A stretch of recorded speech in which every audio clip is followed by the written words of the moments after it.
गुरुजी राधे राधे जी। आपके चरणों मेरा कोटि कोटि प्रणाम गुरुजी। खुश रहिए। मेरे परिवार की तरफ से आपको राधे राधे गुरुजी। राधे राधे।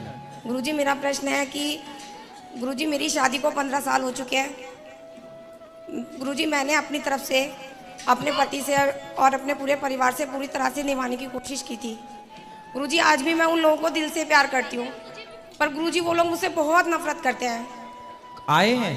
नहीं गुरुजी मैं अकेली आई हूँ, वो तो मानते ही नहीं है। तो पति आपके साथ रहते नहीं है? नहीं गुरुजी उन्होंने दूसरी शादी कर रखी है। कर ली तो आपको तलाक दे दिया? नहीं गुरुजी मैं 10 साल से उनके मम्मी पापा के साथ रहती थी। उन्होंने तो फिर आपकी इजाजत के बिना उन्होंने दूसरा विवाह किया है तो कानून इजाजत नहीं देता? गलत है कानून के हिसाब से। गुरुजी मैं अपने सास ससुर के साथ रहती थी। मेरा एक बेटा है 13 साल का। तो गुरुजी अब उन्होंने मुझे अपने घर से भी निकाल दिया है। अब गुरुजी आप बताइए मेरे लिए क्या रास्ता है। तो आपने अपने पति से बात की, उन्होंने ऐसा क्यों किया, क्या कहना है उनका? गुरुजी वो शुरू से बस यही कहते हैं मुझे तेरे साथ नहीं रहना। तो फिर विवाह क्यों किया था उन्होंने? कहते हैं मैं छोटा था, 18 साल का था, मेरे अंदर दिमाग नहीं था। तो दिमाग नहीं था तो फिर बच्चा पैदा क्यों किया? वही गुरुजी उनके आगे कोई जीत नहीं सकता ना। दिमाग नहीं था तो बच्चा भी पैदा कर लिया, और जब दिमाग आया तो दूसरे के संग सेट हो गए, और खुद की पत्नी अब बुरी लग रही है। इन लोगों को उल्टा लटका के मिर्ची का धुआं देने की जरूरत है। गुरुजी अब आपको मैं उपाय बताता हूँ। जी गुरुजी। उन्होंने विवाह कर लिया दूसरा? हाँ जी गुरुजी उनके 2 बच्चे भी हैं। तो आपने क्यों होने दिया? गुरुजी मुझे बताया नहीं, तो मेरे सास ससुर ने मुझे गुमराह किया। तो पुलिस कंप्लेंट करिए, पुलिस का सहयोग लीजिए आप। और गुरुजी मैं 15 साल से अपने ससुराल में रहती हूँ, तो मेरी ननद मेरे सास सब कहते हैं कि मैं लालची हूँ इसलिए उस घर में रहती हूँ। मेरे को प्रॉपर्टी का लालच है। तो वो अपनी दूसरी पत्नी के संग रहता है, 2 बच्चे हो गए उसके, और आपने कोई ऑब्जेक्शन नहीं लिया? नहीं गुरुजी मैंने सोचा चलो जो ये कर रहा है वो कर रहा है, मेरा कर्म है, मैं अपना कर्म निभा रही थी गुरुजी। नहीं नहीं, ऐसे केस में क्या करना चाहिए कि जो आपके पति यदि किसी और महिला के संग है तो आपको तुरंत महाकाली बन करके उसकी छाती में चढ़ जाना चाहिए। आप यदि उसकी छाती में चढ़ जाती और 2-4 जमाती पुलिस को ले जाती कि ये महिला हमारा घर बिगाड़ रही है, हमारे पति को फंसा रही है, तो वो महिला सरेंडर हो जाती, आपका पति आपके पास आ जाता। गुरुजी लेकिन उनके मम्मी पापा ने ये बोला कि अरे बोला, देखो मम्मी पापा मैटर नहीं करते, पत्नी होना, पत्नी का पावर कब अपनाओगी? पत्नी होना, पति तो तुम्हारा है। जी अब गुरुजी। तुमने नहीं ध्यान दिया तो तुम्हारे पति को दूसरी ले गई कि नहीं? जी गुरुजी। फिर इसलिए साम दाम दंड भेद हमारे यहाँ सब विधान है। समझाती पति को शांति से कि आप पराई औरत के चक्कर में ना पड़ो। पुलिस कंप्लेंट कराती, आप नहीं मानता तो जो जिसके संग चक्कर था उसकी छाती में चढ़ के आपको और अपने पति के साथ न्याय करना चाहिए था, उसको चंगुल से हटाना चाहिए था। गुरुजी स्त्रियों का घर स्त्रियां ही बिगाड़ती हैं।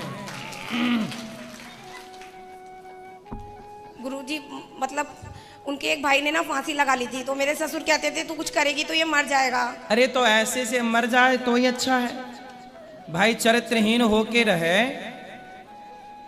है ना? ऐसे लोगों को जीने का अधिकार भी नहीं है। रावण को राम जी ने क्यों मारा? तुम दूसरों की औरतों की तरफ नजर डालोगे, ऐसे लोगों को मर जाना सही है।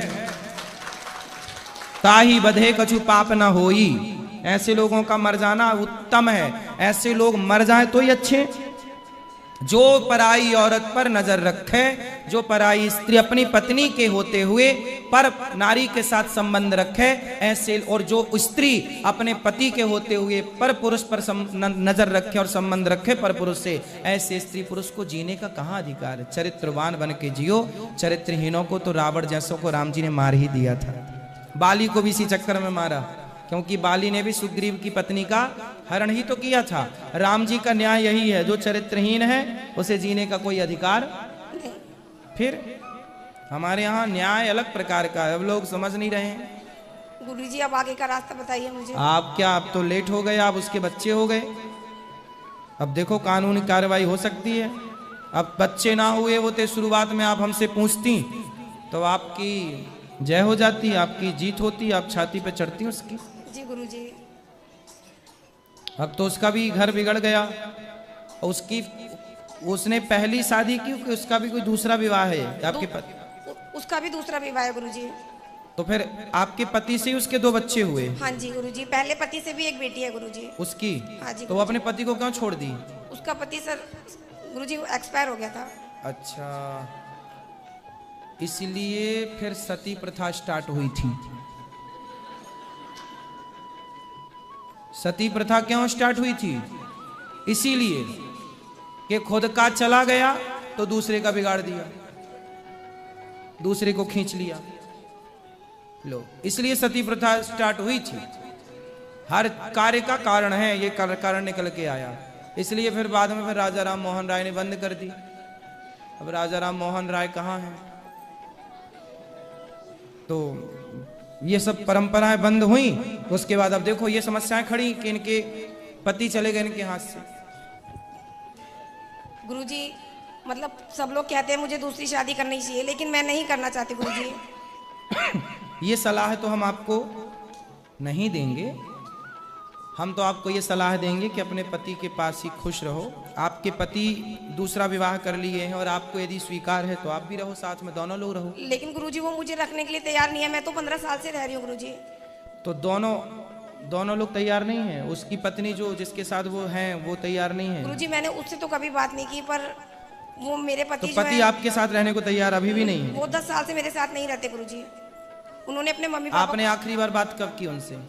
गुरुजी अभी आखिरी बार मेरी बात हुई है 3 महीने पहले। तो आपने बोला नहीं कि मैं आपके साथ रहना चाहती हूँ? मैंने गुरुजी बहुत बोला, लेकिन वो कहते हैं मुझे नहीं रहना तुम्हारे साथ। फिर अब आप बताओ क्या करने का मन है आपका? गुरुजी मैं सिर्फ कान्हा जी की सेवा करना चाहती हूँ। हाँ तो करो, ठीक है गुरुजी। भगवान के आश्रित रहो। ठीक है गुरुजी, धन्यवाद गुरुजी। खुश रहिए। राधे राधे गुरुजी। जी गुरुजी मैं अपने पति जी से बहुत परेशान रहती हूँ। शराब पीते हैं, मारते पीटते हैं। कहाँ हैं वो? राजस्थान में रहते हैं, दमू जिला मेरा घर है, ससुराल है। तो लाए नहीं उनको यहाँ? गुरुजी वो नहीं आते, वो अपने मन के हैं, क्योंकि मैं उनसे बगैर बताए आई हूँ। क्योंकि मुझे बहुत ज़्यादा परेशान करते थे। मेरे माता पिता कोई नहीं है, मैं सिर्फ उन्हीं की भरोसे हूँ। तो ले आते तो हम उनको समझाते।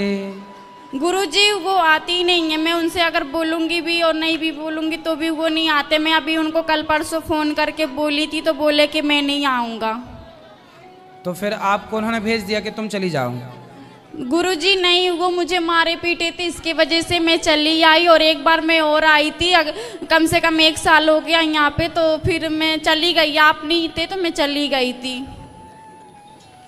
तो पति को समझाओ और ले आओ हमारे पास, हम समझाएंगे तरीके से। गुरुजी वो कहीं जाती ही नहीं है, वो सिर्फ पीने में मस्त रहते हैं। फिर क्या किया जाए? फिर आप उनको गुरुजी आप मतलब आशीर्वाद दीजिए कि उनका शराब पीना छोड़ जाए। क्योंकि गुरुजी मेरे 2 बच्चे हैं, एक लड़की एक लड़का। शराब पीना तो देखो आशीर्वाद से छूटता तो हमारा आशीर्वाद है ही है, सब संतों का आशीर्वाद है। सत्संग से छूटेगा ना बेटा शराब। जब सत्संग, जैसे अंधकार को मिटाने के लिए दीपक जलाना पड़ता है, ऐसे ये शराब इत्यादि अंधकार में जो पड़ा हुआ है उसके लिए ज्ञान की रोशनी चाहिए, ज्ञान का दिया चाहिए। क्योंकि गुरुजी मैं गांव में रहती हूँ उनके साथ में, तो भी वो अच्छा एक काम करो, आप पत्नी हैं, आप अपने पति से इतना प्रेम करो, अर्थात अपने प्रेम में इतना उसको अपनी ओर खींचो कि फिर वो आपके हिसाब से चले। ऐसा नहीं हो सकता। बहुत सारी पत्नियां तो पतियों को उंगलियों पर नचाती हैं। गुरुजी वो हमारा सुनते ही नहीं है। और एक तो ये तो बात कुछ ऐसा करो ना कि वो आपकी सुने। आप पत्नी हैं और उसको स्त्री ना पति को चाहे पुरुष को चाहे तो उंगलियों पर नचाए तो आप नचाओ। और एक तो गुरुजी वो मतलब फिर छूटेगी शराब। एक तो गुरुजी एक तो हमारा कोई नहीं है माँ बाप, इसकी वजह से वो मौका का फायदा उठाते हैं, मारते पीटते हैं, इसीलिए हमारा सुनते भी नहीं है। चलो भगवान से प्रार्थना करेंगे कि आपकी पति की बुद्धि बढ़िया हो और भगवान कृपा करेंगे। और तो गुरुजी सबसे ज्यादा तो पीते हैं, डेली पीते हैं। एक दिन का नहीं काम है, डेली का काम है। और 2 पैसा बचाते भी नहीं है, जितना कमाते हैं सब पीने में खर्चा कर देते हैं। वही कंपनी में काम करते हैं, राजस्थान में रहते हैं, अभी तो गाँव में रहते थे। ले आना। अभी तो हमने जैसा कहा, कोशिश करो कि आप अपने पति को अपने प्रेम में ऐसे मस्त कर लो कि वो आपकी ही बात माने, किसी की ना माने। और या फिर ले आओ हमारे पास तो हम कोशिश करेंगे। गुरुजी मैं छोटे छोटे दो बच्चे लेके मैं अपनी बहुत ज्यादा टेंशन में रहती हूँ। मैं सिर्फ भगवान से यही प्रार्थना करती हूँ कि काश मेरे पति पीना छोड़ दें, बाकी मेरे लिए जो भी करें सब अच्छा होता है। बिल्कुल, हर स्त्री परेशान है जो शराब पीते हैं उनसे। तो शराब तो बहुत गलत है, गंदी है। भगवान से प्रार्थना ही कर सकते हैं तो जरूर करेंगे आपके लिए। राधे राधे गुरुजी। खुश रहिए। राधे राधे गुरुजी। हाँ हम नेपाल से आए हुए हैं जी, हमको आपका आशीर्वाद चाहिए। खुश रहिए, खुश रहिए। राधे राधे गुरुजी। जी गुरुजी मेरा एक प्रश्न है कि जो ब्रज की जो माटी घर लेके जाना चाहिए कि नहीं लेके जाना चाहिए? प्रणाम करना चाहिए यहीं पे। यहाँ की मिट्टी को यहाँ से अगर बाहर घर- नहीं ले जाना चाहिए। अगर हम अपने घर लेके जाते हैं तो कुछ मतलब अच्छा तो रहता है ना? ब्रज की माटी को ब्रज में ही रहने दिया जाए। प्रसाद के रूप में आप ले जाएं तो फिर बाद में जब आए तो लेके फिर वापस ले आएं और फिर ऐसा कर लें। ब्रज की माटी को ब्रज में ही रहने दें, यहीं प्रणाम करें। यहाँ की माटी भी, आप ये बताओ कि यहाँ आने के बाद आपको जाने का मन करता है? नहीं गुरुजी। फिर तो जब आपको मन नहीं करता तो यहाँ की माटी को भी यहाँ से बाहर जाने का मन नहीं करता ना। वो यहाँ की माटी भी बड़ी भाग्यशाली है कि वो यहाँ की माटी है, इसलिए धन्यवाद गुरुजी। उस माटी को, उस रज को यहीं प्रणाम करो। धन्यवाद। राधे राधे गुरुजी। खुश रहो।